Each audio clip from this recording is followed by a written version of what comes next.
Chapter 13-alcohol. The year 1972 was a good year for me. I was done with college, had a steady girlfriend, and I found my first full-time job as a computer programmer with Wang Laboratories. It was a computer company founded in the 1950s by Dr. Ann Wang and Dr. G.Y. Chu. Wang created and sold calculators and small computer systems. It had introduced its original 2200 system for small and medium-sized businesses worldwide. Using its basic 2 language, I had developed a disk management system to access and retrieve user data using commercial disk technologies. I had designed and programmed an inventory management system for one of our clients, Kevin, the owner of a small manufacturing firm. He was pleased with his new system and wanted me to do more. Since we were only in the business of selling hardware for Wang, I suggested that I could teach him so that he could write his own programs. He agreed. After the successful implementation of that program Kevin wrote for his company, he wanted to celebrate and show his appreciation by taking me to dinner at a nice restaurant. I was flattered. This was the first time that a client wanted to buy me dinner to show his appreciation. For our dinner, Kevin selected a fancy restaurant in Southfield, Michigan. Although I thought I was early, Kevin was already there when I arrived at the restaurant. I was nervous. I looked around to see what a nice restaurant looks like. No sooner I sat down, the waitress asked what we wanted to start with. I gestured her to Kevin first. "I will have Beefeater Gibson," Kevin said very matter-of-factly. I had never heard of a Beefeater Gibson. I wondered what that was. I just guessed that rather than ordering beer, wine, or scotch, he wanted to start with a salad with beef in it. So I said, "I will have the same, but I want mine with a blue cheese." The young waitress looked confused, but then giggled. She must have thought I was trying to hit on her. Kevin caught on. "We will have some drinks first," he told the waitress. Then he turned to me and said, "Beefeater Gibson is a martini made with 4 parts of Beefeater gin and 1 part of vermouth, garnished with a cocktail onion. It is my favorite." Kevin said that with class and without drawing attention to my ignorance. However, he was probably thinking to himself that this man from Camel Land has not yet been exposed to the finer things in life. He turned to the waitress and said, "He will have one too." "Shaken or stirred?" she asked. I thought, what the hell is the difference? Eeny, meeny, miny, mo. I said, "Shaken." "No, you want it stirred so we don't bruise the gin," Kevin said with a grin while showing off. When the waitress left to get our drinks, Kevin proceeded to impress me. Dry martini means it has less vermouth.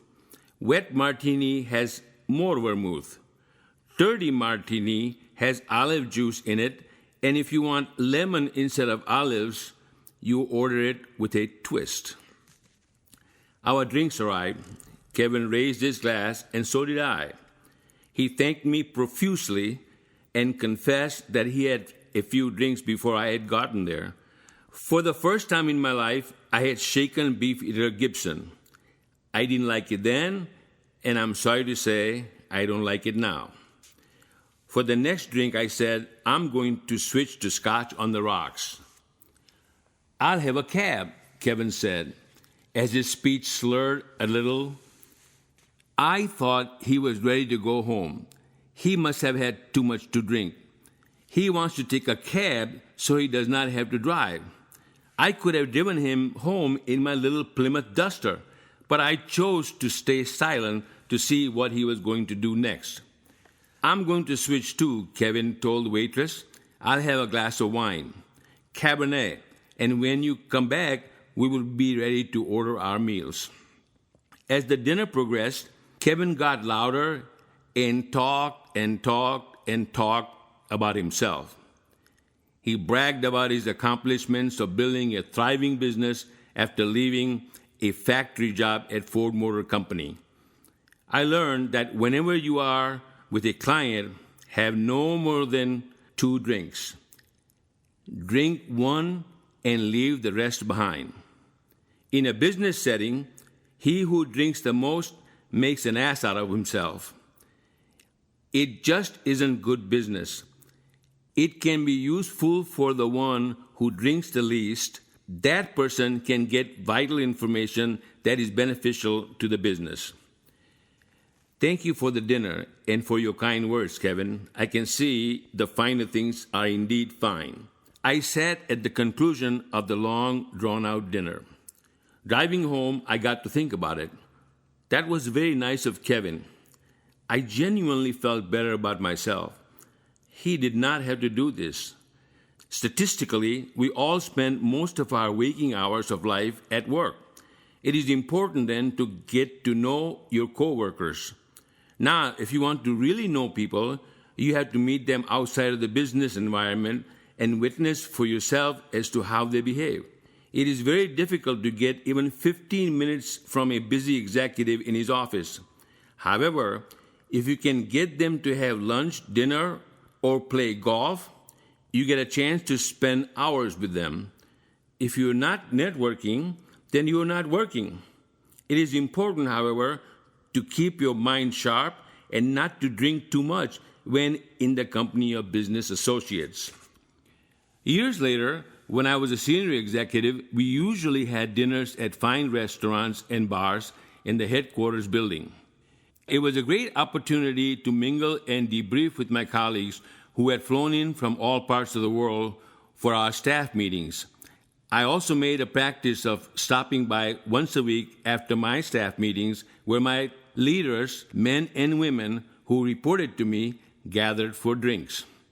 I was mindful of the fact that my staff preferred my absence in order to talk about me behind my back. Therefore, I would usually have a drink and leave early. One of my top performing managers, Abdul, was always there around 5:30 p.m. every day. He came very early and got home later to avoid downtown traffic jams.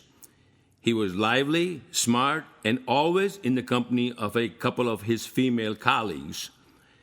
Unexpected one day, one of them, Monica, came to see me in my office and complained about Abdul's improper behavior.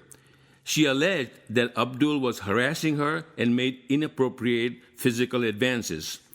She indicated that his behavior started at bar late and after many drinks. She was in tears and was worried about reprisal from her supervisor, Abdul. I assured Monica that we would look into the matter and do right by her. First, I informed my boss and turned the matter over to the HR department. I followed the corporate process. Abdul, that is not the Abdul I know. It cannot be. I will talk to him. So I did. Abdul denied everything. It was a classic he said, she said. I also knew Monica. She was a great woman, and Abdul was my star. I did not want to lose anyone. On the other hand, if Monica was right, I had to take action against Abdul. I have the responsibility to maintain an environment where our sisters, daughters, mothers, and wives can work in a respectful, dignified, and harassment-free environment. A few days later, my boss Mark and I met with Margaret, our HR director. Sid, what do you want to do about Abdul? I would like to give Abdul a reprimand and transfer Monica out of my organization. I need Abdul. We do not have any evidence of anything happening that night because nobody saw anything. It is his word against her. I'm not saying she's lying. Something must have happened to her to complain. So I will ask Abdul not to get in this kind of situation again, or he will lose his job. I know Abdul. He will make sure it won't happen again. Sid, I am going to overrule you. Mark said, let him go. But Mark, he cut me off. We know some things you don't. You now have the need to know. Mark turned to Margaret and said, Margaret, please fill Sid in. Margaret explained to me that Abdul was in the late stages of alcohol addiction, and this was not his first time.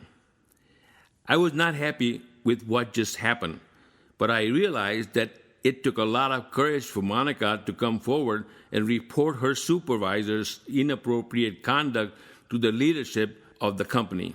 We'll be sued, I warned. We will be ready. Now, move on. We have business to run. Mark sounded determined. Abdul's employment was terminated for violation of company policy. What the hell is late stages of alcohol addiction? Abdul probably had a little bit too much to drink. He did not mean it. Everybody does that once in a while, right? And what the hell was Monica's problem? She should have known that when you go to the bar and drink, anything could happen, right? Wrong on both counts. Many years later, a distant member of mine, Angela, quickly fell ill with addiction to alcohol. It was an utter shock to me to learn that Angela had found herself in the grips of addiction and lost all aspects of control of her life. At the time, I had no idea that she had been struggling with alcoholism, but there it was, unfolding right in front of my eyes. Initially, I tried to help and thought I could do so by attempting to control the situation.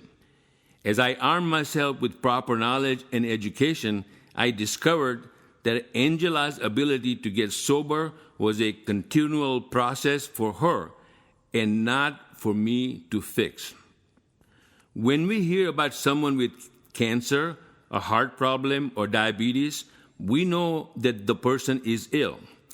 If we come across people whose throats close when they eat peanuts or require epinephrine shots if they get stung by a bee, we understand that their genetic wiring make them predisposed to the involuntary induced symptoms. Yet, when we hear about someone with a drug or alcohol problem, we dismiss them as weak, lazy, sinful, narcissistic, dishonest, and self-indulgent failures. Why do we not accept that drug and alcohol addicts are ill and often seriously and chronically ill? Therefore, here's what I have learned. The National Council of Alcohol and Drug Dependence defines alcoholism this way. Alcoholism is a primary chronic disease with genetic, psychological, and environmental factors influencing its development and manifestations. The disease is often progressive and fatal. It is characterized by impaired control over drinking, preoccupation with the drug alcohol, use of alcohol despite adverse consequences, and distortion in thinking, most notably denial. In dealing with drug and alcohol issues in the workplace, every leader should know the following. You cannot cause, control, or cure addiction. There are 3 stages of addiction: early, middle, late. User, abuser, addict. Do not console the employee on your own. It is not your job. That would be akin to monkey telling the fish, I see you are drowning, come and live with me in the trees. Take necessary disciplinary action when performance or conduct problems surface. Refer employees to your organization's Employee Assistance Program, EAP. Learn about 1, Alcoholics Anonymous, AA, the 12-step program. 2, detoxification, also known as detox. 3, inpatient treatment. And 4, outpatient treatment. Over the years, I have said things trying to be funny and popular. I regret saying things like, "No wonder his kid is into drugs and alcohol. He's a money-hound workaholic who is never home enough to pay attention to his kids." I wish I could have taken them all back. It was plain wrong. Not only that, making comments like this could end up hurting your career. For instance, you might be thinking you are making a funny joke about someone's drinking or drug use, not knowing that your boss or some other esteemed colleague who is present in the room has a son or a daughter dealing with an addiction problem. What will people think of you then? Alcoholism is not a choice. Alcoholism is a progressive disease and can be fatal.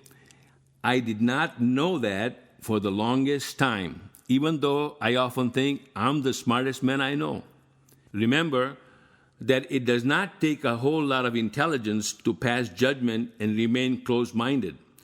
Do not be ignorant when it comes to subjects that you do not know very well. Get the knowledge and then make your decisions accordingly. Aha!